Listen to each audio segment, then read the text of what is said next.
क्या शार्लेट का मानसिक संतुलन सही हो पाएगा? शार्लेट छत पर जाकर क्या करती थी? घर होने के बावजूद भी शार्लेट ने एक और घर रेंट पर क्यों लिया था?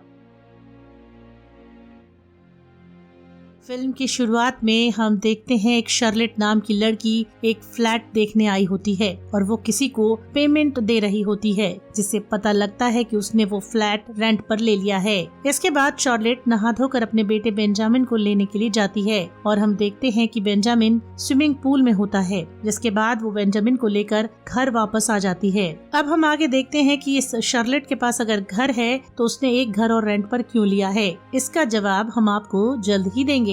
अब उस रात शार्लेट अपने बेटे को कुछ कहानी पढ़कर सुनाती है। इसके बाद बेंजामिन शार्लेट को दूसरी कहानी सुनाने के लिए कहता है, जिस पर शार्लेट कहती है कि काफी ज्यादा देर हो चुकी है और बेंजामिन को सो जाना चाहिए। अगले दिन सुबह हम शार्लेट के पति मैक्स को देखते हैं, जो कि एक आर्किटेक्ट है, और उन दोनों के प्यार को देखकर ये समझ आ जाता है कि उन दोनों की शादीशुदा जिंदगी काफी अच्छी कट रही है। अगले सीन में हम शार्लेट को एक हॉस्पिटल में देखते हैं, जिससे पता लग जाता है कि वो एक डॉक्टर है और इसके लिए वो अपने पेशेंट को देखने के लिए राउंड लगाने जाती है। उस पेशेंट के शरीर पर बहुत ही ज्यादा बाल हैं और कुछ ही देर बाद हम शार्लेट को उस पेशेंट के साथ नजदीक आते हुए देखते हैं और ये वही पेशेंट होता है जिसको हमने शुरुआत में शार्लेट को किराया लेते हुए देखा था। इसी से हमें पता लगता है कि शार्लेट ने वो दूसरा फ्लैट दूसरों से रिलेशंस बनाने के लिए खरीदा था और उसी के बाद शार्लेट एक यूनिवर्सिटी में स्टूडेंट्स को मेडिकल साइंस का लेक्चर देने के लिए जाती है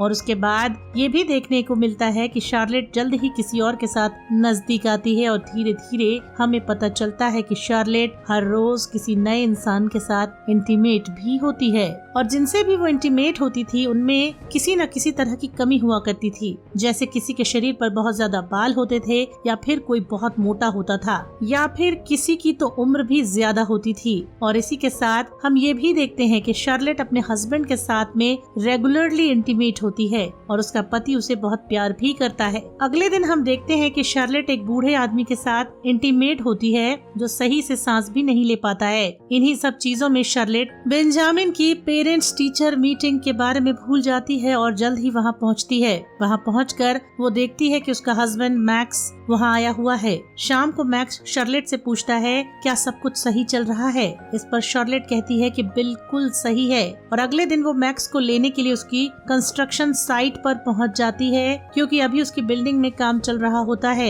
इसीलिए मैक्स शार्लेट को कुछ देर रुकने के लिए कहता है। तभी शार्लेट बिल्डिंग के अंदर ऐसे ही टहलने लगती है। वहीं पर उसे एक वर्कर काम करता हुआ दिखता है जो कि उसका एक पुराना पेशेंट होता है और वो उसके साथ भी इंटीमेट हुई होती है, लेकिन वो उसे पहचान नहीं पाती। तभी वो वर्कर शार्लेट का हाथ पकड़ लेता है, इसलिए शार्लेट एकदम अजीब सा बिहेव करती है। तभी वो उसे शांत कराने की कोशिश करता है, लेकिन शार्लेट घबराहट में उसके फेस पर मुक्का मार देती है और फिर वो उसे दूसरा मुक्का मारती है और उसी के बाद एकदम वो वहीं पर बेहोश होकर गिर जाती है। उसके ऐसे अचानक से बेहोश होने से पता लगता है कि उसे नर्वस ब्रेकडाउन हुआ है और अगले ही दिन हम शार्लेट को हॉस्पिटल के बेड पर लेटे हुए देखते हैं। वहाँ पर मैक्स भी बैठा होता है और कुछ देर बाद शार्लेट होश में आ जाती है, लेकिन इस इंसिडेंट की वजह से मैक्स को शार्लेट का सच पता चल जाता है कि वो अलग अलग लोगों के साथ इंटीमेट होती है। काफी दिन बीत जाते हैं और अपने रिश्ते में सुधार लाने के लिए शार्लेट एक थेरेपिस्ट के पास जाया करती है और वो थेरेपिस्ट को ये बताती है कि उसकी और उसके पति के बीच का रिश्ता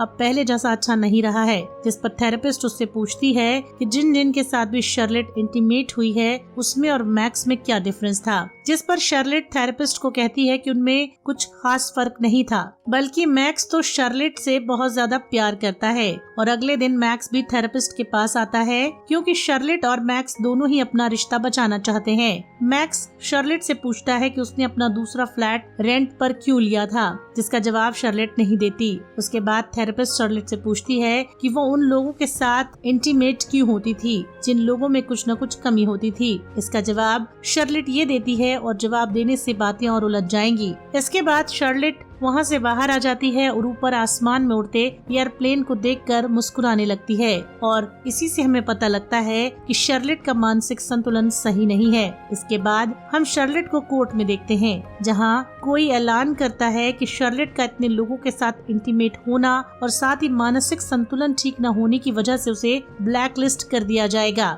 इसके साथ ही उसका मेडिकल लाइसेंस भी छीन लिया जाता है। अब शार्लेट कोई जॉब नहीं कर सकती थी। ये बात पता लगते ही मैक्स शार्लेट को माफ करता है और अपने रिलेशन को दूसरा मौका देने के लिए कहता है। उसके बाद हम देखते हैं कि शार्लेट और मैक्स इंडिया आ गए हैं और साथ ही दोनों के ट्विन बच्चे भी हो गए हैं। दरअसल मैक्स शार्लेट का काम छूटने के बाद ही उसे इंडिया लेकर आ जाता है और कुछ समय बाद हम देखते हैं कि शार्लेट की तबीयत भी पहले से बेहतर हो चुकी है।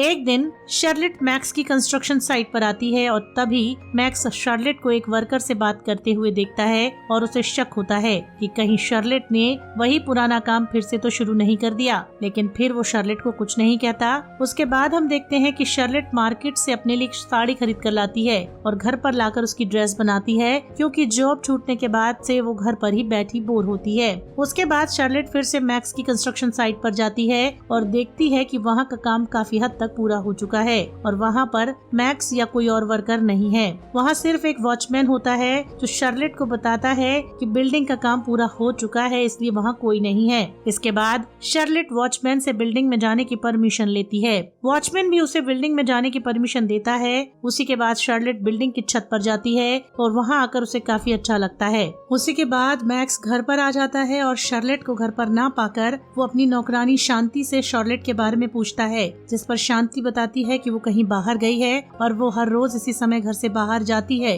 ये बात सुनकर मैक्स काफी शक करने लगता है और ये शक काफी ज्यादा बढ़ जाता है। ये सब देखकर मैक्स काफी दुखी होता है और रात में जब मैक्स और शार्लेट इंटीमेट होते हैं तब शार्लेट अपनी आंखें बंद कर लेती है, जिसको देखकर मैक्स को बहुत ज्यादा गुस्सा आता है और गुस्से में वो वहाँ से बाहर चला जाता है। अगले दिन मैक्स शार्लेट का पीछा करता है और उसका पीछा करते हुए बिल्डिंग में जाता है और वहाँ जाकर देखता है कि शार्लेट बिल्डिंग के कोने में अकेले जाकर बैठी हुई होती है। ये देखकर मैक्स खुद से नफरत करने लग जाता है और वहाँ से चुपचाप चला जाता है। उसके बाद मैक्स और शार्लेट अपने बच्चों के साथ समय बिताते हैं। उसी दिन रात के समय वो दोनों साथ में अपना समय व्यतीत करते हैं, जहाँ शार्लेट मैक्स से कहती है कि वो यहाँ उसी के साथ है और उसे उसके अलावा कुछ और नहीं चाहिए। अब अगले सीन में हम देखते हैं कि शार्लेट और मैक्स का रिश्ता पहले की तरह थोड़ा मजबूत होने लग रहा है, लेकिन अब भी ऐसा लगता है कि मैक्स शार्लेट पर पूरी तरह से ट्रस्ट नहीं कर पाएगा और कहीं न कहीं ये बात शार्लेट को भी पता थी।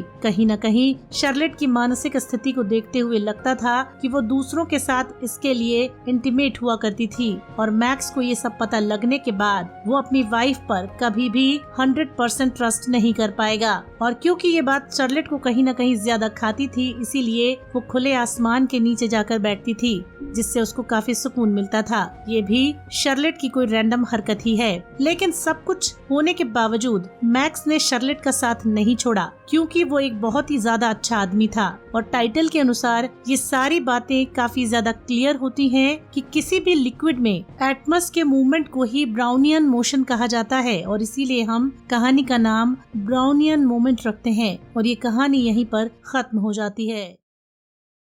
तो कैसी लगी आपको हमारी कोशिश? उम्मीद करता हूँ कि आपको पसंद आया होगा। आप कमेंट करके हमें बताएं कि आपको ये फिल्म कैसी लगी और आगे किस फिल्म की एक्सप्लेनेशन आप हम लोगों से चाहते हैं। आपके कमेंट का, आपके प्यार का इंतजार रहेगा।